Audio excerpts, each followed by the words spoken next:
टकरी, बस और ट्रॉले की आमने सामने भिड़ंत, 5 की मौत 15 घायल। देवास की बहुचर्चित हनी ट्रैप मामले में जोया को मिली बेल, जमानत मिलने ही जोया ने उठाए गंभीर सवाल। नरसिंहपुर में 12वें दिन भी धरने पर जमा रहा कर्मचारी संघ, सामूहिक इस्तीफे की धमकी के बाद सीएम को सौंपेंगे इस्तीफा। अपमान के खिलाफ दिखा आप कार्यकर्ताओं का आक्रोश, कृषि मंत्री के इस्तीफे की मांग करते हुए किया हंगामा। भिंड में 14 वर्ष के बच्चे के अपहरण से मचा हड़कंप, पुलिस की सक्रियता से बच्चे को छोड़कर भागे किडनैपर, 10 घंटे के भीतर बरामद हुआ बच्चा। नमस्कार, आप देख रहे हैं आज की खबर, आपके साथ में हूं अफीफा मलिक। एमपी के भिंड से हैरान करने वाली खबर सामने आई, जहां मौथाने के पाड़िया गांव में 14 महीने के बच्चे का अपहरण कर लिया गया, जिसके बाद गांव में चीख पुकार मच गई। सूचना मिलते ही पुलिस मौके पर पहुंची। मामले में साइबर टीम ने जांच शुरू की। पुलिस के सर्च ऑपरेशन के चलते मामले में 10 घंटे के बाद सुबह 5 बजे बच्चा गाँव के बाहर खेत में खेलता हुआ मिला। पुलिस की घेराबंदी के कारण बदमाश बच्चे को बाहर लेकर नहीं जा सके। बच्चा मिलते ही पुलिस ने परिजनों को सौंप दिया।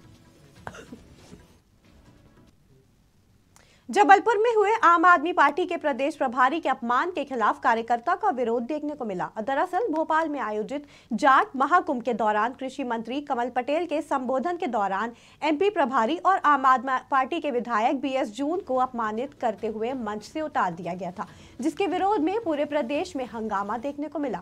वहीं जबलपुर में अब किसान संगठन भी इसके विरोध में उतर आए हैं। कृषि उपज मंत्री में पहुंचे किसानों ने विरोध दर्ज कराते हुए कृषि मंत्री कमल पटेल के इस्तीफे की मांग की है। जैसा कि आप सभी को विदित है कि विगत दिनों भोपाल नगर में जाट महाकुंभ का आयोजन किया गया, जिसमें समस्त प्रदेश से किसान प्रतिनिधि, किसान भाई और आमजनों की उपस्थिति दर्ज कराई गई।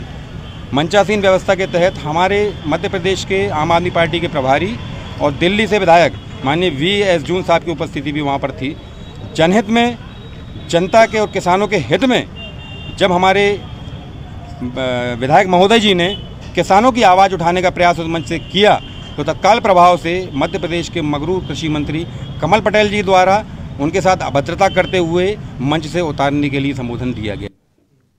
भारत सरकार के पशुपालन एवं डेयरी विभाग की तरफ से नरसिंहपुर को बड़ी सौगात मिली है, जहां पशु और गौवंशों के इलाज के लिए 7 पशु मोबाइल एम्बुलेंस दी गई। इसके साथ ही गौ उत्पाद से बना गौ पेंट का नरसिंहपुर में राज्यसभा सांसद कैलाश सोनी और गौ संवर्धन बोर्ड के अध्यक्ष महामंडलेश्वर अखिलेश्वरम आनंद ने उद्घाटन भी किया।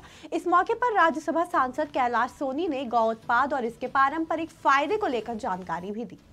भारत सरकार की ओर से जो भी प्रदेश सहमत हैं, जो अपना योगदान देने के लिए तैयार हैं, तो सब ब्लॉक हेडक्वार्टर तक आज जो हमने भेजी हैं, ये सभी ब्लॉकों के लिए एक-एक, और इसके सपोर्ट के लिए जिले के लिए, जिले से भी यदि कोई अपेक्षा करे तो बड़े डॉक्टरों को भेजना है तो उसके लिए एक गाड़ी यहाँ पे, ऐसी 7 गाड़ियाँ, ऐसा पूरे हिंदुस्तान में गो संवर्धन के लिए।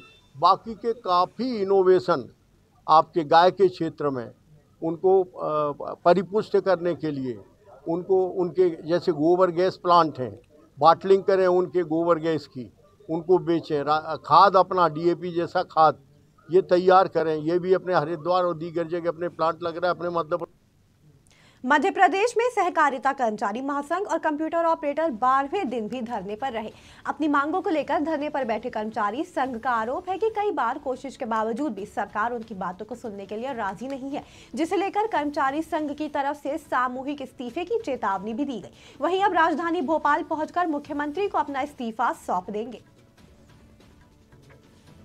हम लोग आज 12 दिन से हड़ताल पर हैं और हम लोगों की जो मांगे हैं वो नहीं मानी जा रही हैं। जब मांगे नहीं मानी जा रही हैं तो हम लोगों के जो भोपाल में बैठे पदाधिकारी हैं उनके द्वारा पहले से भी निर्देश था कि 19 तारीख को हम लोग इस्तीफे लेके जाएंगे। न सिर्फ हमारे जिले में बल्कि 52 जिलों से हमारे सारे कर्मचारी इस्तीफा लेकर जा रहे हैं। उसी क्रम में हम लोग भी हमारे नरसिंहपुर जिले के कम से कम 500 से 700 लोगों के इस्तीफे इस समय हम लोगों के पास हैं और वो लेकर हम लोग 19 तारीख को वहाँ जाएंगे और माननीय मुख्यमंत्री जी को देंगे कि ये हमारी इस्तीफे आप स्वीकार करिए, हम लोगों को इस काम को अब नहीं करना है।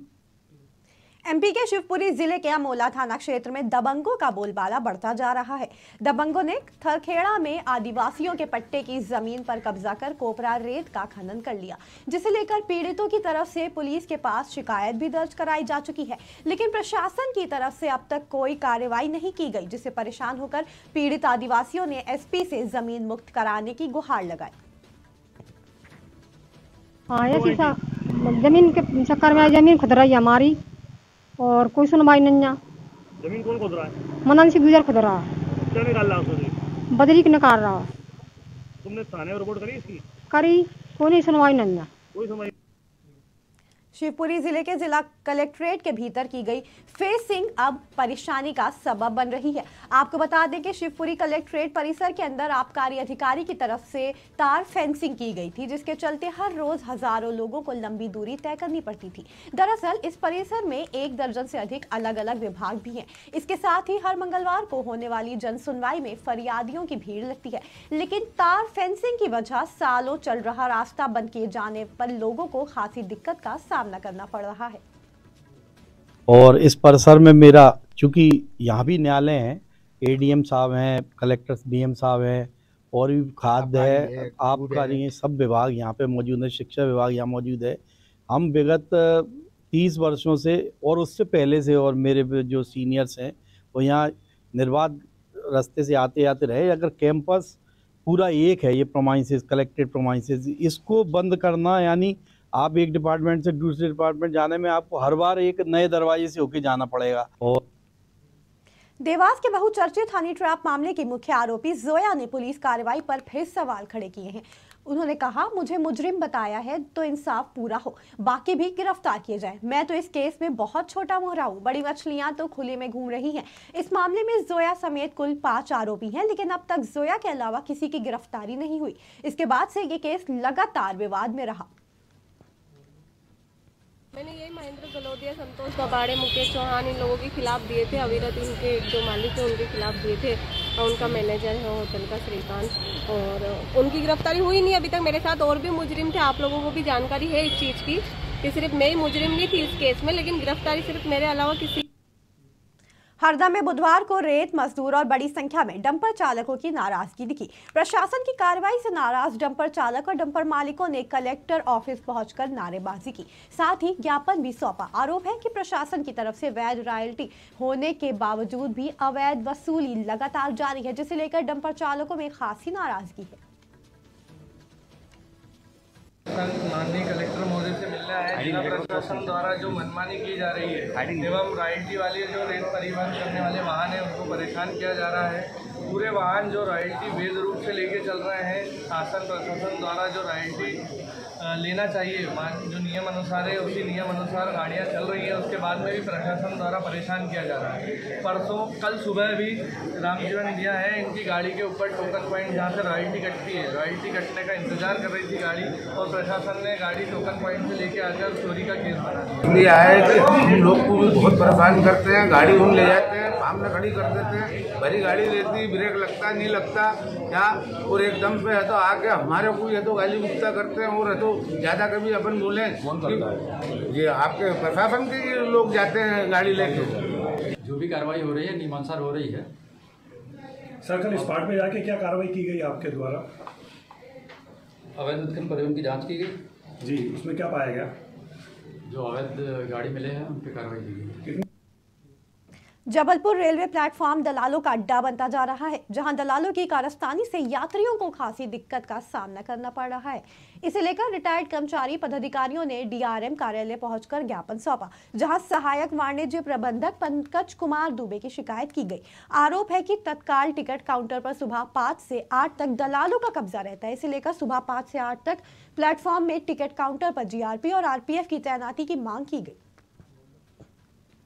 विजन जबलपुर के वरिष्ठ नागरिकों के द्वारा आज डीआरएम को एक ज्ञापन सौंपा गया है, और ये ज्ञापन जो सौंपा गया है, जो हमारे मुख्य स्टेशन में रिजर्वेशन ऑफिस है उसमें तत्काल टिकट का जो व्यवस्था है उसको सुधारने के लिए ज्ञापन सौंपा गया है। तत्काल टिकट पर पूरी तरह दलालों के गुर्गों का कब्जा रहता है।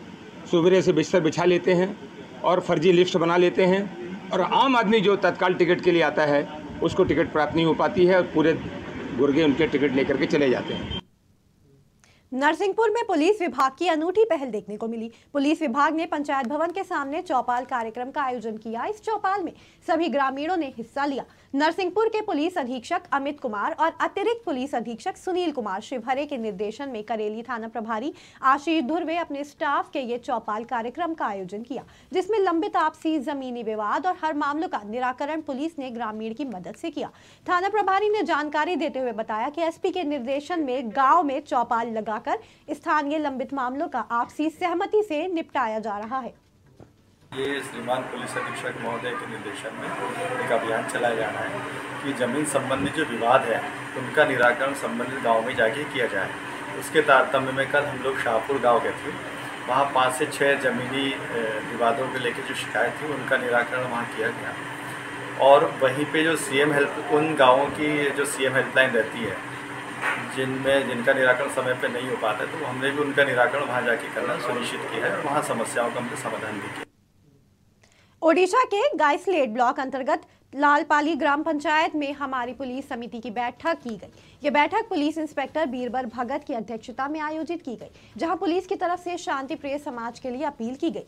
इंस्पेक्टर भगत ने अपील करते हुए कहा कि अनैतिक गतिविधियों के खिलाफ मिलकर आवाज उठाए और हर हाल में पुलिस की सहायता ले। साथ ही माता पिता भी छात्रों से परिवार में सभी के साथ अच्छे संबंध और किसी भी अनैतिक गतिविधियों में शामिल न होने के लिए सावधान रहने का अनुरोध करा।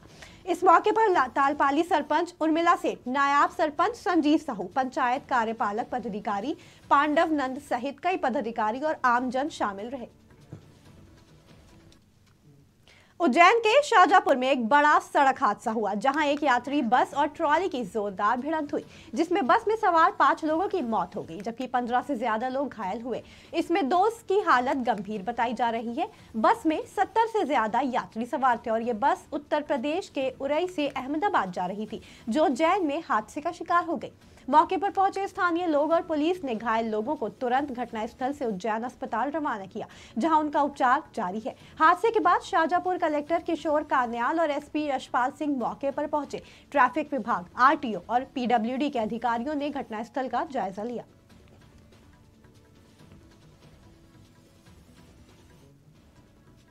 बस में बैठ के हम अहमदाबाद जा रहे थे, तो डंपर वाले ने साइड दबा दी तो टक्कर हो गई।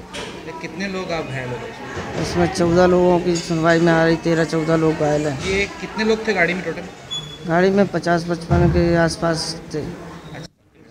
आज रात 3:30 बजे की घटना है।